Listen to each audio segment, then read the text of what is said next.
next session is a very interesting chat on, as we now move into another interesting fireside chat, integration of hardware and software designs, redefining the benchmarks, where our speakers will talk to us on broadening benefits for the larger ecosystem, improving productivity while reducing operational costs.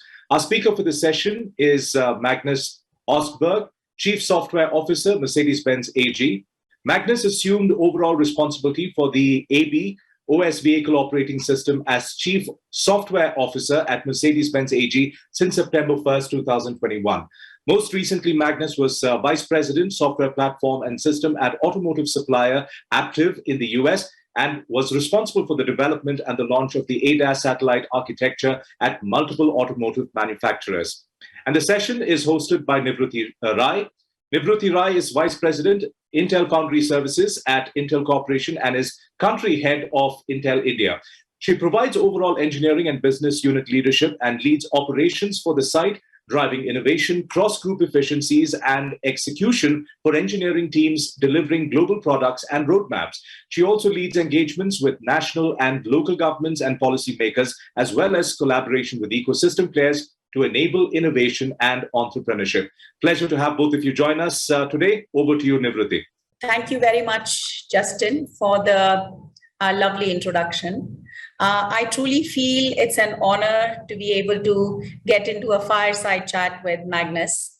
Magnus comes from a company we all know, and from our very childhood, the symbol spells so much power, so much luxury, that it's an honor to be here and talking to Magnus. Let me set a little bit of a context. Automotive industry is going through a massive disruption, and why it's exciting is because I feel that India went through a mobile phone disruption and generated so much businesses out of that revolution. I feel this next revolution with automotives and the kind of connectivity, the kind of disruption with EV, I really think that there is tremendous role that all of us can play, as well as India. $2.7 trillion automotive business, $500 billion investment in EV, as well as looking at batteries. I really feel that there is going to be a lot more automotive will generate. There are different ways people say it. Some say automotives are software on wheels. Some say it, automotive is a computer on wheels. I like to also think of automotive as an edge on wheel or a cloud on wheel. I mean, you name it. The amount of compute capability, connectivity, and smartness that automotives will have, you can think of it as a device that will enable, connectivity, so enable services, that will enable so much intelligence because of artificial intelligence being there, so much compute, so much storage. I think the imagination is endless. The cars of tomorrow will not just be, transportation from one point to the other. That's already wrong because, our cars are spas. Our cars are our entertainment device. Our cars are amazing videos. I feel tomorrow's cars will, be communicating, will offer services, will be perhaps your office. Maybe the parking lot can have, services, and then you park your car in the parking lot and create a new office out there. So who knows what all the cars will have? And it's my honor to be able to discuss automotive, the direction, the software guru that Magnus says, his prior experience with Delphi, Aptiv, Mercedes. I mean, he has the wealth of information from different perspectives, be it a tier one, or be it an OEM. So Magnus, welcome. The first thing I wanted to ask you is, we all believe that there is this massive transformation happening with automotive industry. I wanted to just hear your viewpoints and some of the key trends that you see will be important in this area. Well, thank you very much. And it's an honor to be here discussing with you, Nivruti. Glad to see you again. We met live just a week ago, and really an honor to be here and discuss this with you at NASSCOM. So talking about this transformation, you're absolutely correct. It is a massive transformation, and it is really an honor to be able to be part of it. I've been in the automotive industry, in the software industry for, almost going on my third decade now, but what is happening now is really revolutionary. Not only because of the software itself, but if you combine that with the electric transformation and the design possibilities, the actual architectural changes that the fully electric vehicle it gives you is truly remarkable. And I think Mercedes, with its heritage, this 130-year of heritage of being a luxury brand, now giving this a new dimension by being part of a fully electric, committed to being battery-only vehicles here by the end of this decade, and then leveraging this to transform also the vehicle to be a data on wheels, right?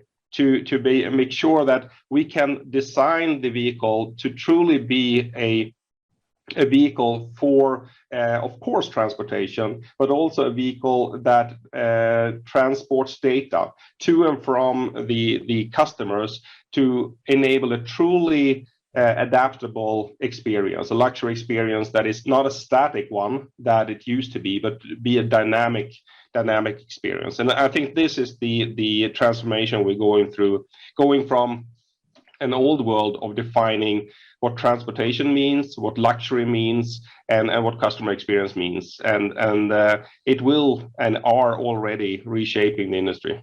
Very good. Just before interviewing you, I was thinking, let me just look at all of the innovations that Mercedes drove. Starting with the self-propelled three-wheel vehicle to anti-lock brakes, to looking at, removing CRC and creating that safety security without that kind of gas and air conditioning, to being the first with level 3, ADAS certification. The number of innovations that you guys have done is amazing. And I'm looking forward, this whole conference revolves around sustainability. And, with your innovation in EV, you just called out that you beat your own, range threshold of 1,000 kilometers. I'm amazed at the kind of innovation that you're doing, driving sustainability, driving EV. What is some of the roadmap, Magnus, that you have, both in terms of software as well as, your product, ADAS, EV? What is some of the roadmap that you see, and in some timeline that you can tell us? Well, thanks for mentioning the record here that we set. We're up now to 1,200 kilometers on one charge, and that is done on a vehicle that is roadworthy and have approval, and it's on real roads, driving in real environments. And what is so remarkable about this is that it's not just about the batteries. It's not just about the design of the vehicle. Of course, the drag coefficient and the electric motors are important. But if you let me explain about the software simulations and the importance of connectivity plays into this. We simulate, and we are basically connected in order to be able to predict the range, in order to predict where we would have the optimum recharging of the batteries, and where we're able to basically look at the maximum efficiency of the electric vehicle. So not only were we able to have the range, but we were all able to, with absolute accuracy, predict it in advance.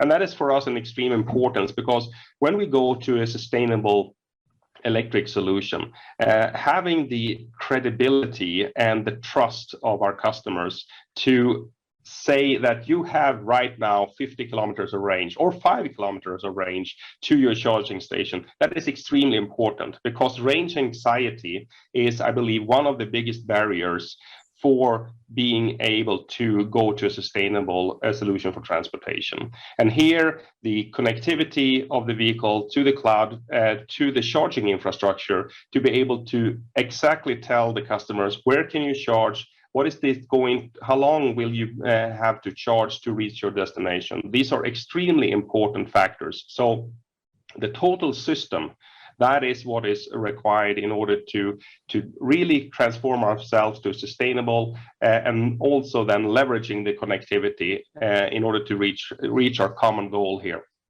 Very true. In addition, Magnus, I think software will play a huge role. And looking at some of the focus that you're going to be driving, MB.OS is one critical one. And, while I have, as you just said that, 3 decades you spent in automotive industry, I've spent 3 decades in computer industry, building compute of all kinds. And I can tell you that I know it, that in automotive space, the importance of software is going to be huge. And having, a complete end-to-end product, looking at MB.OS, I know that you're looking at performance optimization, application software, user experience, the size of binary, control points, security mechanism. I think you have a lot in plan. What are some of the, technology partnership that you're looking at? What do you think your Mercedes-Benz R&D organization in India is going to contribute? Can you shed some light in some of those areas? Absolutely, and so thanks for the question. So first of all, maybe for the audience, let me explain what MB.OS is. So this is our name for what we define as our ship-to-cloud architecture. So we have decided to standardize the architecture, going from the ship level in order to make sure that we have the communication layers set up correctly in order for us to be able to guarantee functional safety requirements, cybersecurity requirements, but most importantly, to guarantee that we have the connectivity to the vehicle through, of course, our cloud. Then we build on top of this domains that we are having and concentrating on are classical domains. It's infotainment, of course, something that is dear and near to all of us, and I'll come back to that later. But it's all about what do we do in the vehicle when we are not concentrating on the drive experience. Secondly, is of course, is the drive experience. So how do we get support from ADAS or assisted driving? That is a domain that is near and dear for us, and this is where we have recently, as you said, been the first one to get certified on a level 3 certification in Germany, where you are legally allowed to let go of the steering wheel and legally allowed to have side activities. These side activities can be anything from watching a video on the infotainment to being part of what we're doing right now, a video conference, or having time to respond to messages and so forth. And this is in a safe, legal way on highways.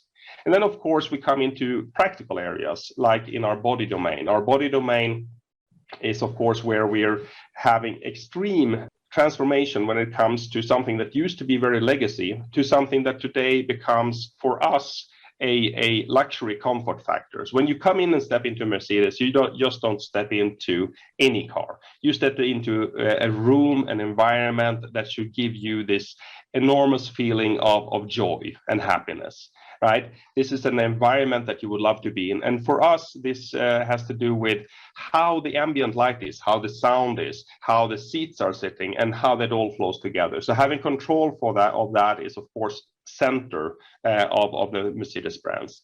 Then finally, of course, the drivetrain. The electric drivetrain is the heart of the modern electric vehicle, and it's sustainable. And making sure that all of these things are seamlessly connected, that is what we call the ship-to-cloud architecture. And this is where the MB.OS is an architecture where we're of course having the control of this ourselves. We are doing many pieces of software. It's most importantly the integration of this, the ultimate feeling of it in-house. But we have many partners. We have many partners in all of the domains, and we're leveraging standards. We're leveraging also technology leaders like the company that you're representing and many others. So this is where we believe that speed is of the utmost importance. Speed to technology, speed to make sure that ultimately the customer should have this luxury, rich experience where on the one side, we're giving time back to the customer. We're giving time back that not every driving experience is a nice experience that you want to be an active driver. You want to be driven. A luxury experience in the past is where the customer were maybe driven by a butler or somebody else. Now a modern digital luxury experience is where you're having support of the vehicle to be able to transport you in a relaxed way. And this is what we want to give to the customer. Combine that with all of the experiences that you have in your living room today, and combining them together. This is what we want to do in our transformation here. And that is something that we believe that in order to do so, we need to have this ship to cloud connectivity in order to be able to understand what the customer are preferencing, what they are doing and how they are doing. And software and hardware is an extremely important component to this, because without having control of this architecture and therefore the software structure, we cannot get the data pipeline to be able to, first of all, read or understand what the customer likes and how our products are behaving, and we cannot change it. So therefore, having a standard hardware architecture and software allows us to have over-the-air updates and be able to push out changes and do iterative improvements of our products so that we can, in a modern way, make sure that our products stay fresh. I completely agree and understand. And I think you actually answered my second question, which was going to be about, collaboration with different companies. And what excites me is, compute is going to play a very big role. AI is going to play a very big role. My CEO, Pat Gelsinger, often makes the statement that today, luxury cars, and definitely a luxury car like yours, has 4% of its bill of material, which is semiconductor, and by 2030 it's going to be 20%, a whopping 5x improvement. And that's all based on exactly what you said. We need the V2X, which you have been innovating a lot. You need cloud to perform a lot of activities, give the information real time, many such things, telematics. Maybe insurance will be, leveraging data from your car. Maybe safety is going to be so important. While we talk about EV and sustainability, I also think collision avoidance is going to be a critical component of sustainability that you guys are driving. And we all know that the world sees 1.3 million deaths, Magnus, that happened due to road accidents, and 93% from, upcoming countries. And India is one of them. 18 deaths, Magnus, in 1 hour happened due to road accidents. So safety of the car, the collaborative effort to drive the best solution that you were talking about is the only way to go. So I'm really looking forward and excited. The last question I have for you is, you have a very large presence across many countries in the world, India being one of them. India is also synonymous to software, which is your primary charter. And I'm really looking at India being a leader in providing cloud-related services, edge-related services, what we call as X as a service. What do you see the role of India tech ecosystem and the local talent? I know NASSCOM is really working hard to build this, skilling and upskilling for the future. What are your expectations, and what do you think are some of the opportunities that India tech ecosystem has? Thank you for bringing the dialogue back to India, because I think I am, let's say, first of all, I am thrilled to see the growth in experience and the width of experience, and not only in Bangalore that I'm sitting right now, but in India as a large. I've been working, of course, in my previous company and this company here with building ownerships and system responsibility in India for a very long time. The role of our organization in Bangalore, and we call it MBRDI, is to not only be a software hub, it is really a system of systems. Because if you look at our world, the automotive world, and especially for an OEM who's building their own ship-to-cloud architecture, is to make sure that the engineers who are part of building they understand the context of the vehicle that we're in. This is a moving object. As you said, safety is the foremost center of Mercedes strategy. So when we are designing this architecture, it's very important to make sure that you understand the system and the system of systems that you are in, regardless if you're working on the cloud piece or if you're working on the embedded communication or if you're working on the data aggregation. The safety aspects is so important. And what is remarkable about the team that we have right now is that they have grown their maturity and their system responsibility inside Mercedes-Benz. They are true owners of various components in this architecture. And they are speaking at the same level as my engineers in sitting in Seattle or sitting in Sindelfingen in Germany or in Berlin. And that is something that is unique, because now we can really concentrate on where is the ecosystem the strongest to provide the ultimate experience in these various pieces. So if we have, for example, here in Bangalore, we have a very strong ecosystem when it comes to communication protocols and so forth. We also have a very strong understanding about Android, for example, or other pieces. This is where we're looking at right now. So how can we leverage the ecosystem and then put this into the context of this system architecture? And compared to 5 or 10 years ago, where this system understanding had not been reached due to the fact that maybe complex vehicle systems were not available. What our office here in Bangalore really has done over the last decade is to build this system knowledge, and it provides a unique possibility to tie now the richness of the Indian ecosystem of partners into what we are trying to build.